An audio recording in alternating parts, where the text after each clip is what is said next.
శ్రీ నాగసూరి వేణుగోపాల్ రచించిన బహుముఖ ప్రజ్ఞాశాలి శ్రీ పప్పూరు రామాచార్య ఈ పుస్తకాన్ని గోపాల్ గారు వేణుగోపాల్ నాకు పంపారు. ఆ పుస్తకం చాలా కాలం నా దగ్గర కొన్ని నెలలు. ఇప్పుడు దాన్ని మొదలు పెడుతున్నాం. మొదటి భాగం 11/1/26. ఈయన పప్పూరు రామాచార్య గారు స్వాతంత్ర సమర యోధుడు, చాలా గొప్ప మహామనిషి. ఆయన గురించి సింపుల్గా ఏం రాశారో చూద్దాం.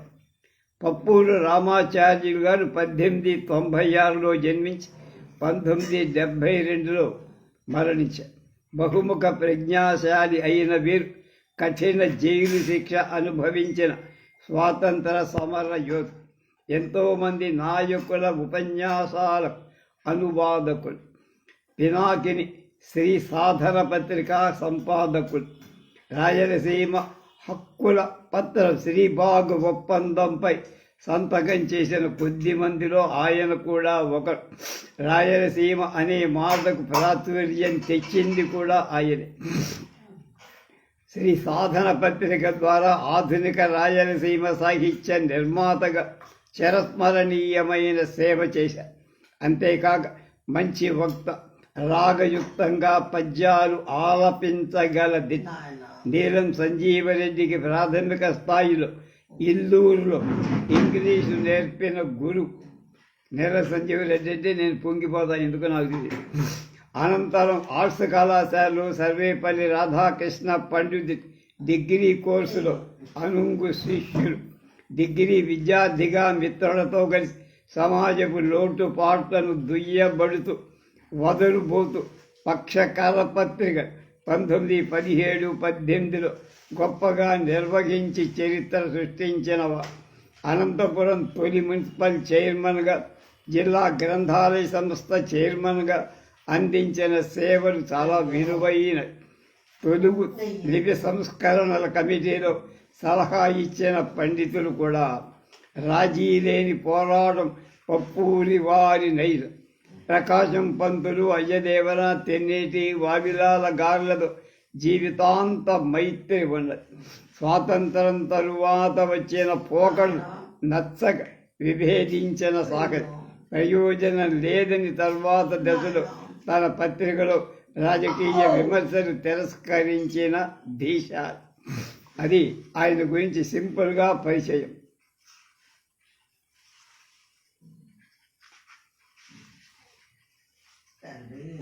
ఇది కేంద్ర సాహిత్య అకాడమీ వాళ్ళు ప్రచురించిన పుస్తకం.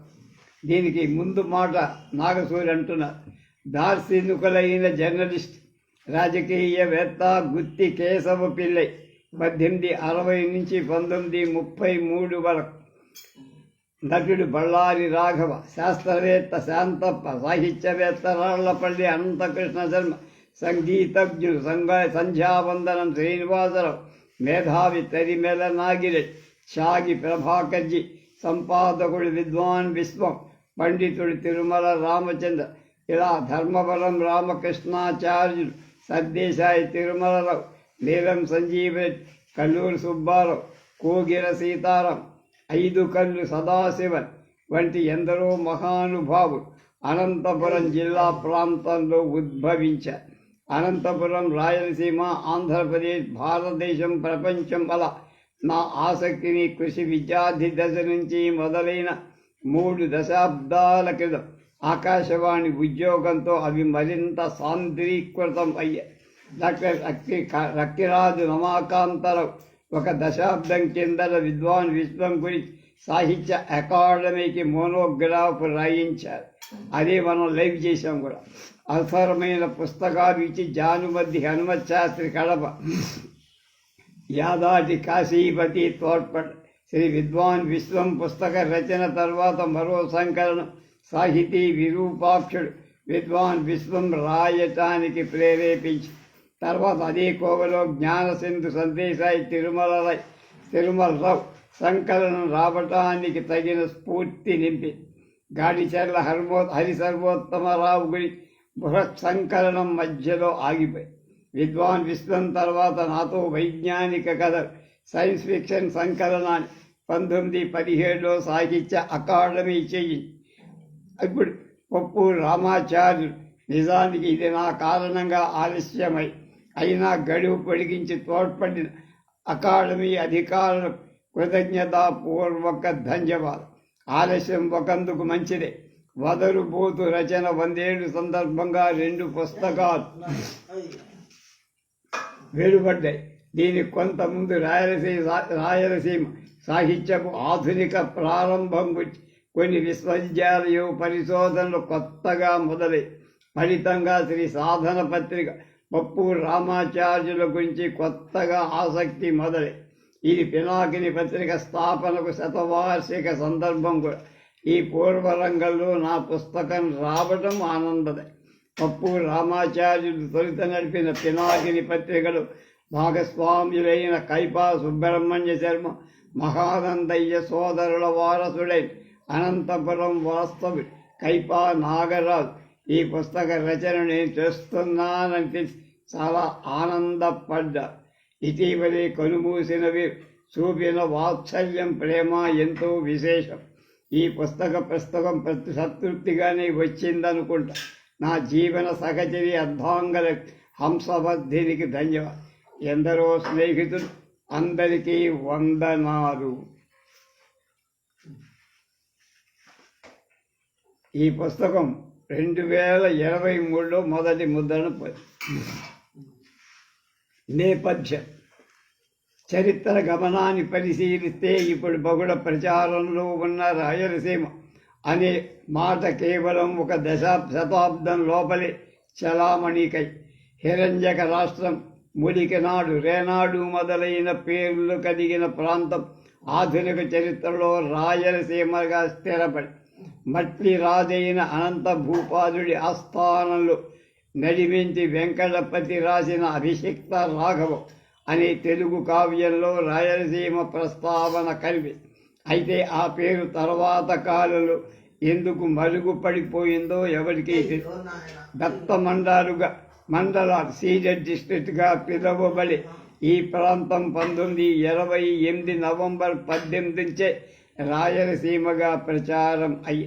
భౌగోళికంగా చూస్తే ఉత్తరాన తెలంగాణ కృష్ణానది, నల్లమలలు, శ్రీపర్వత సానువులలోని అరణ్యాలు ఉండగా పశ్చిమాన కన్నడ సీమ, దక్షిణాన తమిళ ప్రాంతం, తూర్పున వెల్లూరు జిల్లా సరిహద్దులుగా ఉన్న రాయలసీమలో ఇవాళ అనంతపురం, కర్నూలు, కడప, చిత్తూరు జిల్లాలు ఉన్నాయి. ఒక దశలో బ్యాక్ బళ్ళారి, అనంతపురం, కడప, కర్నూలు జిల్లాలని పేరు. బిఏకే, బి అంటే బళ్ళారి, ఏ అంటే అనంతపురం, కే అంటే కడప, కే అంటే కడప. బ్యాక్ అనేటువంటి జిల్లాలు కూడా గుర్తుపెట్టుకునే సందర్భం. 1956లో విద్వాన్ విశ్వం మహోజ్వల కావ్యం పెన్నేటి పాటకు పీఠిక రాస్తూ మహాపండితుడు రాళ్లపల్లి అనంతకృష్ణ శర్మ రాయలసీమ నేడు అఖిలాంధ్రదేశంలో ఒక విశిష్ట ఖండంగా ఏర్పడి ఉండటానికి దాని ఇప్పటి దరిద్ర అవస్థ ముఖ్య కారణం అని పేర్కొన్నారు. 1953 అక్టోబర్ 1 ఆంధ్ర రాష్ట్రం ఏర్పడ్డ జస్టిస్ కైలాసనాథ వాంచు, కేఎన్ వాంచు నివేదిక ప్రకారం బళ్ళారి జిల్లాలో ఆలూరు, ఆదోని, రాయదుర్గం తాలూకాల తెలుగు ప్రాంతానికి మిగిలిన తాలూకాలు మైసూర్ అప్పటి కర్ణాటక రాష్ట్రంలో చేర్చారు. అందువల్ల రాయలసీమ జిల్లాలో బళ్ళారి ఇప్పుడు కనపడదు. 1911లో చిత్తూరు జిల్లా ఏర్పడి గతంలో చంద్రగిరి, పలమనేరు తాలూకాలు ఉత్తర ఆర్కాడ్ జిల్లాలు, మదనపల్లి, వాయల్పాడు కడప జిల్లాలు, పొంగనూరు, కార్వేటి నగరం, కాళహస్తి బ్రిటిష్ పాలన కిందే స్వతంత్ర జమీన్లుగా ఉండే. వీటన్నిటినీ కలిపి జిల్లా చేశారు. తర్వాత 1928లో ఉత్తర ఆర్కాడ్ జిల్లాలో కంగుంది, కుప్పం, జమీందారీ నుంచి 28 గ్రామాలను మినహాయించి మిగతా వాటిని చిత్తూరు జిల్లాలో కలిపి 1950లో మైసూరు రాష్ట్రం నుంచి 8 గ్రామాలు చిత్తూరుకు బదిలీ చేశారు. పటాస్కర్ అవార్డు సిఫార్సు మేరకు చిత్తూరు జిల్లా తిరుత్తణి తాలూకాలు 282 గ్రామాలు తిరుత్తణి క్షేత్రంతో పాటు తమిళ ప్రాంతానికి బదిలీ చేసి చెంగల్పట్టు జిల్లాలు చేశారు. తిరువళ్ళూరు, పొన్నేరి తాలూకాల నుంచి 95 తెలుగు మాట్లాడే గ్రామాలను చిత్తూరు జిల్లాకు బదిలీ చేశారు. ఈ ప్రాంతాలే ఇప్పుడు సత్యవేడు తాలూకా. ప్రస్తుతం ఆంధ్రప్రదేశ్లో 26 జిల్లాలు, దక్షిణాదిన 8 జిల్లాలు, రాయలసీమ ప్రాంతం వ్యాపించి ఉండగా మిగతా 18 జిల్లాలు సముద్ర తీరంలో ఉన్నాయి. ఈ కట్టమంచి రామలింగారెడ్డి మాటల్లో రాయలసీమ వారు పార్వతీయులు కాగా కోస్తా జిల్లా వాడు సాగరి. తిరుమల, శ్రీశైలం, శ్రీకాళహస్తి, హగోబిల, ఒంటిమిట్ట, కదిరి, మంత్రాలయం, కటారుపల్లి, వేమన సమాధి, బ్రహ్మంగారి మఠం మొదలైన ధార్మిక క్షేత్రాలతో లేపాక్షి, గండికోట, తిమ్మమ్మ, మర్రిమాను, గుత్తికోట వంటి చారిత్రక ప్రదేశాలు కూడా ఈ ప్రాంతంలో ఉన్నాయి. భౌగోళికంగా చూస్తే పెన్నా నది, నల్లమల శ్రేణులు చాలా కీలకం. ఢిల్లీ, కన్యాకుమారి రాజకీయ జాతీయ రహదారి రాయలసీమ గుండానే వెడుతుంది. బొంబాయి, మద్రాసు రైలు ఈ జిల్లాల గుండానే వెడు. కర్నూలు ప్రాంతంలో మధ్యశిలాయుగం అంటే క్రీస్తు పూర్వం 5000 సంవత్సరాల పూర్వంలో ఉండేది హెచ్డి సంకార్య అని చరిత్రకారుడు పరిగణించారు.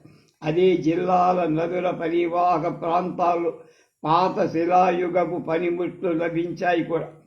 ఇప్పటి కడప, అనంతపురం జిల్లాలలో కొన్ని ప్రాంతాలలో పాత రాతి యుగం జనపదాలు అప్పుడు ఉపయోగించిన పనిముట్లను పురాతత్వ శాస్త్రవేత్త బ్రూస్ఫుట్ కనుగొన్నారు. ఆంధ్ర సంస్కృతి చరిత్ర గ్రంథంలో రచయిత కంభంపాడి సత్యనారాయణ ఆగ్నేయ ఆసియాలో రాయచూరు, బళ్ళారి జిల్లాలను కొత్త శిలాయుగ సంస్కృతికి జన్మస్థానాలుగా పేర్కోవచ్చు అని వ్యాఖ్యానించారు. క్రీస్తు పూర్వం 274-236 మధ్య కాలంలో మగధ రాజ్యాన్ని పాలించిన అశోకుడు వేరించిన శాసనాలు కర్నూలు జిల్లాలో లభించాయి. మౌర్య సామ్రాజ్యం పతనమైన తర్వాత ఇప్పటి రాయలసీమ ప్రాంతం శాతవాహన రాజ్యంలో అంతర్భాగమై శాతవాహన కాలపు నాడ ఈ ప్రాంతంలో చాలా చోట్ల దొరకడం వల్ల అది నిర్ధారణ చేశారు. క్రీస్తు శకం 3-4 శతాబ్దాల మధ్య కృష్ణానదికి దక్షిణాన ఉన్న తెలుగు ప్రాంతాన్ని పాలించిన తెలుగు పల్లవులు తొలి శాసనాలు గుంటూరు, నెల్లూరు జిల్లాలోనే కాక బళ్ళారిలో కూడా దొరికాయి. ఈ క్రీస్తు శకం 6-7 శతాబ్దాల కాలంలో కంచి మీదకి దండెత్తిపోతుంది. చాళుక్య సైన్యాలు బాదామికి పోరాడడానికి పయనిస్తున్న పల్లవ సైన్యాల కారణంగా ఇప్పటి చిత్తూరు, కడప, కర్నూలు జిల్లా ప్రాంతాలు రక్తాన్ని ఓడ్చాయి.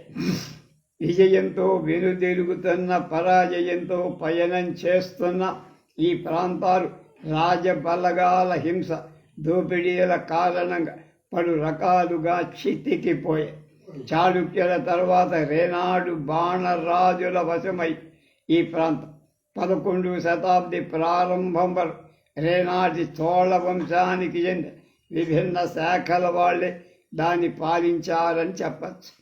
ఇప్పటి రాయలసీమ ప్రాంతంతో పాటు దక్షిణాపథాన్నంతా తమ రాజ్యంలో తెచ్చుకున్నవాడు విజయనగర రాజు. తల్లికోట యుద్ధంలో విజయనగర సామ్రాజ్య ప్రాభము అడుగంటిపోయి 1570లో సదాశివరాయలను హత్య చేసి రాజ్యాధికారం చేజిచ్చుకున్న పెద తిరుమల రాయలు తన సామ్రాజ్యాన్ని 3 ముక్కలు చేసి తన 3 కొడుకులకి అప్పగించి అలా పెనుగొండ రాజధానిగా శ్రీరంగరాయలు, శ్రీరంగపట్టణం రాజధానిగా రామరాయలు, చంద్రగిరి రాజధానిగా వెంకటరాయలకు అప్పగించారు. పెద తిరుమల రాయలు చేతగాని తనం కారణంగా బిజాపూర్, అహ్మద్ నగర్ సుల్తాన్లు రాయలసీమ ప్రాంతపు పశ్చిమ ఉత్తర దేశాలు చేసిన ఘాతుకాలు చాలా ఉన్నాయి. అదే సమయంలో పోర్చుగీసు వారి దుర్మార్గాలు కూడా ఇంత జరుగుతున్నా పెద్ద తిరుమరాయు తన ఆధిక్యతను నిరూపించుకోలేకపోయి తర్వాత అధికారంలోకి వచ్చి రంగరాయ్ 13 ఏళ్లు పాలించి ఆదిల్ షా, ఇబ్రహీం కుతుబ్ షాహీల విశాల భూభాగాలు వదిలేశారు. తర్వాత అధికారంలోకి వచ్చిన రెండవ వెంకటరాయలు ఇప్పటి కర్నూలు, అనంతపురం, కడప జిల్లాలో దాదాపు అన్ని ప్రాంతాలు కుతుబ్ షాహీలకు ఆక్రమింపజేశారు. అతని కాలంలోనే రాజధాని వెలుగొండ నుంచి చంద్రగిరికి మారటం కీలక పరిణామం.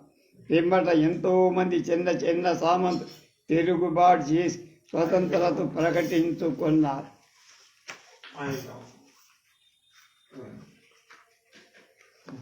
ఆ తర్వాత పరిస్థితి మరింత దిగజారి 1618, 1630 కాలం ఆదిల్ షా రాయలసీమ ప్రాంతాన్ని దాదాపు పూర్తిగా ఆక్రమించుకున్న 1672లో శ్రీరంగరాయల మరణంతో విజయనగర సామ్రాజ్య చరిత్ర అంతమై తర్వాత 5 ఏళ్ల మొత్తం రాయలసీమ ప్రాంతంతో పాటు దక్షిణ రాజ్యాలు శివాజీ జయించారు.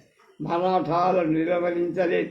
నిజాం ముల్క్ సంధి చేసుకుని మరాఠాలు రాయలసీమ ప్రాంతంలో సైనిక స్థావరాలు ఏర్పాటు చేసి పన్నులు వసూలు చేసుకోవడంతో పాటు స్థానిక ప్రజల మీద విపరీతమైన దుర్మార్గాలు చేసి అంతేకాక వాళ్ళు కర్నూలు, కడప నవాబుల వారసత్వ పోరాట కిరాయి సైన్యాలుగా పనిచేశారు.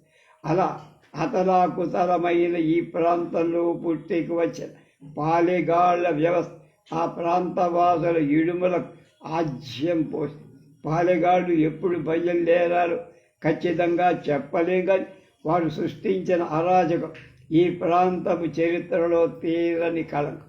1748లో నిజాం ముల్క్ చనిపోగా కొడుకు నజీర్ జంగ్, మనవడు ముజఫర్ జంగ్ రాజ్యాధికారం కోసం రంగంలో దిగారు. ఆధిపత్య పోరాటంలో తలమునకులుగా ఉన్న ఫ్రెంచి వాడు ఆంగ్లేయులు పోటాపోటీగా నజీర్ జంగ్, ముజఫర్లకు బాసటగా నిలిచి బ్రిటిష్ వారి మద్దతు ఉన్న నజీర్ జంగ్ ఈ ప్రాంతానికి రాగా అంతవరకు పరస్పరం పోట్లాడుకుంటున్న కడప, కర్నూలు నవాబులు ఏకమై అతన్ని హత్య చేసి తర్వాత ఫ్రెంచి వారి మద్దతుతో ముజఫర్ జంగ్ గోల్కొండ రాజయ్య అతన్ని కూడా కర్నూలు, కడప నవాబులు చంపేశారు.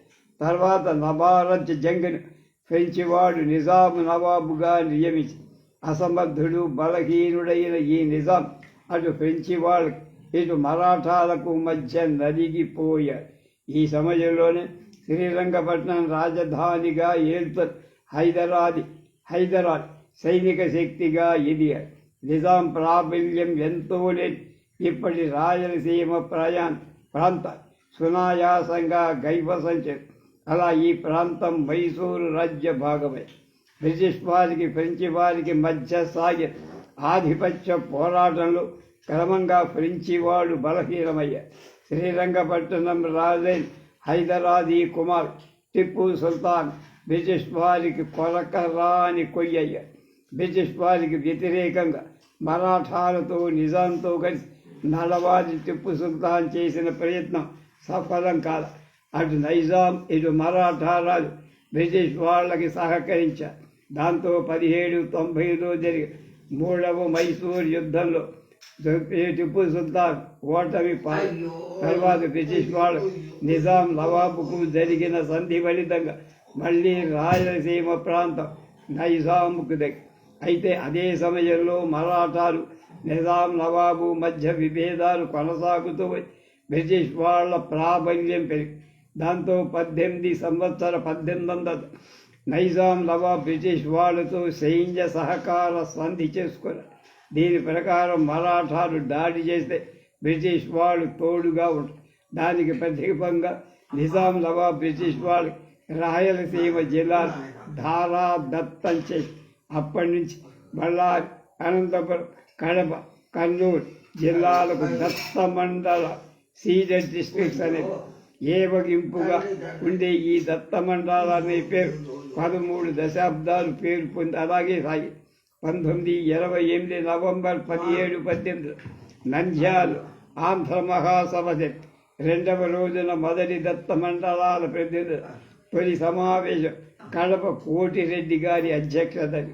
ఆ సమావేశంలో దత్త మండలాలనే మాటకు మరో గౌరవప్రద ప్రత్యామ్నాయం ఏమిటి అని చర్చ జరిగి ఉత్తరాంధ్ర ప్రాంతపు శ్రీకాకుళం నుంచి వచ్చి అనంతపురంలో స్థిరపడి మహాపండిత్ చులుకూరి నారాయణరావు గారు ఈ సమావేశంలో తొలిసారి రాయలసీమ అనే పేరు సూచించారు.